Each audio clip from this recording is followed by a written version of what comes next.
And senior White House correspondent Selena Wang joins me now for more on this. Selena, where do ceasefire talks stand right now, and what role is the U.S. playing?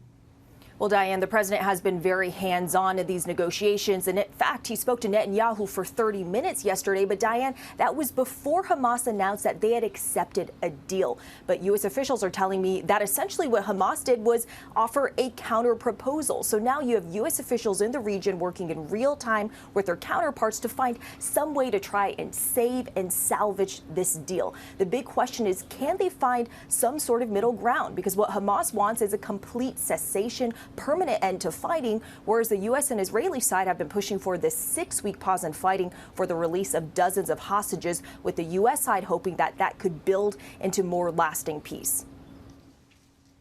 And Selena, President Biden and Prime Minister Netanyahu spoke yesterday, but Netanyahu is still vowing to go into Rafah despite U.S. opposition to that. So what did that conversation accomplish? Yeah, Diane, well, during that call, we know that the president reiterated his stance on Rafah, warning Netanyahu not to invade. For weeks now, the U.S. administration has been deeply concerned about a large-scale military operation in Rafah in densely populated areas that would significantly worsen the already severe humanitarian crisis. Now, I just spoke to a U.S. official who said what we're seeing right now is not yet, but they are still very concerned about what Israel could do next. And remember, Netanyahu had been warned by President Biden that if he doesn't do more to protect civilians and get more aid into Gaza, that, well, the U.S. could change its policy. That threat still stands, Diane. Now, Selena, the president will be speaking later this morning to mark Holocaust Remembrance Day. What can we expect from his remarks?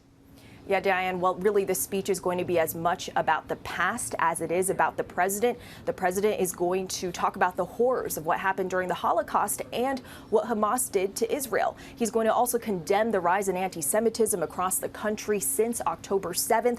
But to say that this speech comes at a difficult time for the president would be an understatement.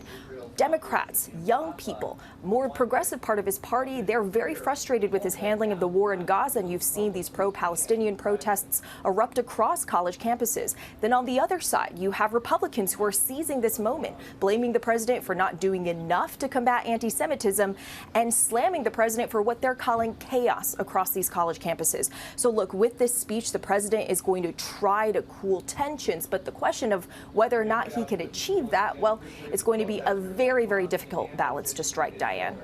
Senior White House correspondent Selena Wang, thank you.